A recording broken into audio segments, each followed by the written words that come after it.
Uganda, endongo ya Uganda is one of the most accommodating industry.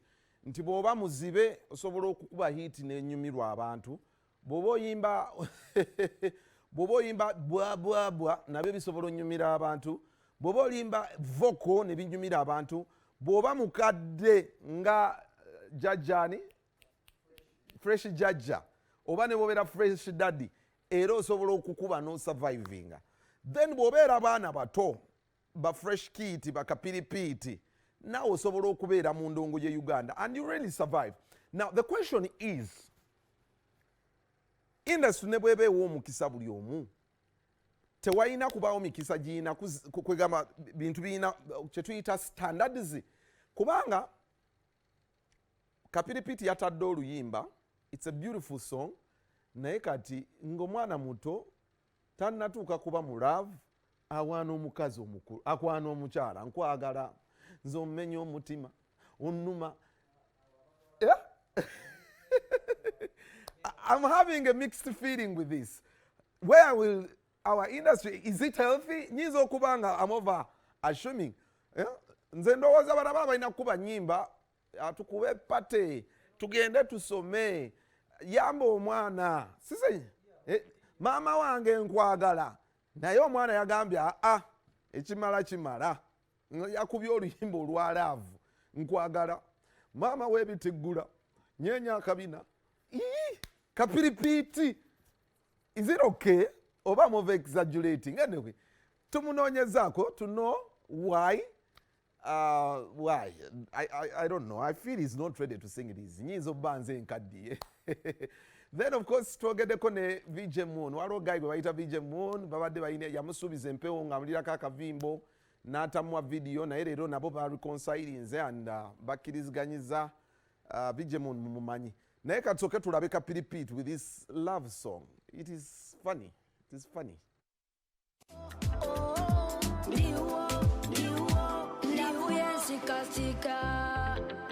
Ensika nyo mukwano gunsika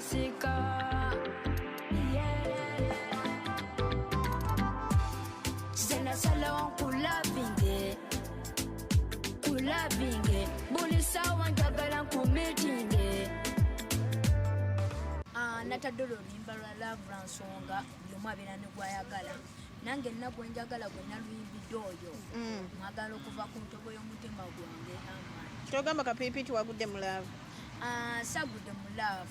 Okuyimba love osobola oyimba maamawo ng'omuyimbira kayimba ka love, osobola oyimbira tato ng'omuyimbira kayimba ka love, osobola oyimbira n'oyo gw'oyagala ng'omuyimbira kayimba ka love, nga ne Katonda naye omuyimbira kayimba ka love. Kati gwe wakayimbidde ani? Sigenda mubagamba. Lwaki wasazeewo okutanyimba bwe zityo? Okuteeza ennyimba kye nasazeewo okuteeza ennyimba akakayimba nakatadde nga nsonga nina alubamu kubanga alubamu eriko obuyimba bungi just twetaaga sente za video tukole video tufulumize bafanizi. Ate VJ Moon yatugamba akwadde video egenda kukolera video studio ekolere ne audio. Talina kye yali ankoledde nze simulabanga nako audio tankoleranga nako buli kimu tankoleranga nako saddamu ze mulaba. Manager yagamba atya ku kya VJ Moon? Manager talina kyangamba kubanga tutambula babiri awo mu motoka tumulabanga nako tetuddanga mumuwuliza tusalawo tumuveeko. Akati ffe tugenda okubayamba tukyogera mu kamera fekaba muno aveni ekiba kyakutandika nkya oba kitandikirawo leero kubanga studio temugirabye tutandikirewo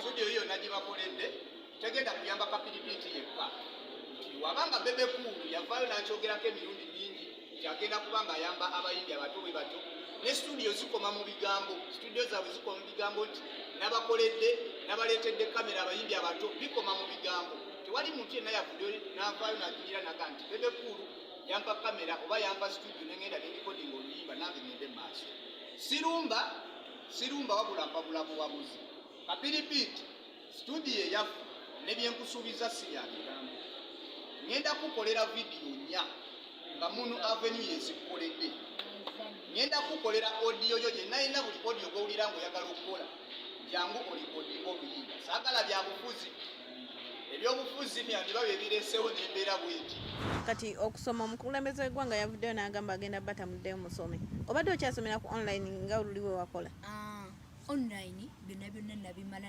byonna byonna ebya online nabimala byonna byonna nabimala obisoma ng'ate banno bakyasoma nanti nze nabimala omwaka inaina gwe batuwa namumala zoom yanema oba nsonga ya data si nsonga ya data omwaka inaina gwe batuwa namumala zoom nengivaako nange nembyesonyiwa kati nalinda president wanateera nga ngenda kusoma okwaddala video mugisuubiremu kyemanyi nze egenda kuba nze kyemanyi egenda kuba kyanjawulo ki ekirimu ekitali mu ziri nnyimba zobadde oyimba kyanjawulo kubanga leero nayimbye leero sayimba erugafulo leero nayimbye nga ndi mukakkamu olyomwansanira yekwansanira I'm in love with somebody, please somebody. I'm someone, somebody.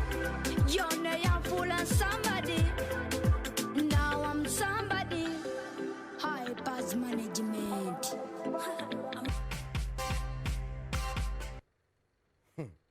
Genda kukola tutya ffiyi bannange abaana kakata one UCC wenjisa so Kapiripiti should wait at midnight to watch kubanga abaana bano tulina obbabulirira nga bato nze ngamba laavu ono Kapiripiti sooka omuleke ayinza okujja ku mulamwa sooka oyimba ennyimba ez'empowering